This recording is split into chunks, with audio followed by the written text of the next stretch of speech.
पास सड़कों पर खड़े होकर बकवास करने के लिए वक्त है, मुझे माफ करना। तुम्हारे पास मैचेस देखने के लिए वक्त है, ये मैचेस तुमको खुश करने के लिए नहीं ऑर्गेनाइज किए जा रहे हैं, ये मैचेस बिलियंस ऑफ डॉलर्स कमाने के लिए ऑर्गेनाइज किए जा रहे हैं। तुम बेवकूफ बने हुए दुनिया के चंद बहुत बड़े यहूदी सहयूनियों और जालिमों को अपना पैसा दे रहे हो ताकि लो ये पैसा हमसे और हमें जबा करो।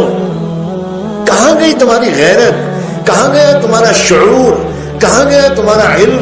तुम्हें अल्लाह वालों के पास जाने की फुर्सत नहीं है, तुम्हें घंटों टीवी के पास बैठने की फुर्सत है, तुम्हें अल्लाह के रास्ते में निकलने की फुर्सत नहीं है, तुम्हें किसी अल्लाह वाले को देखने का शौक नहीं है। नौजवानों, मैं तुम्हारा दिल दुखाना नहीं चाहता, दिल दुखाने के लिए इस्लाम के दुश्मन बहुत हैं, मेरा हक नहीं है कि मैं तुम्हारा दिल दुखाऊं, लेकिन क्या मैं तुमसे अपने दिल के दुख का इजहार भी नहीं कर सकता? क्या तुमसे शिकायत नहीं कर सकता? وتطلبنا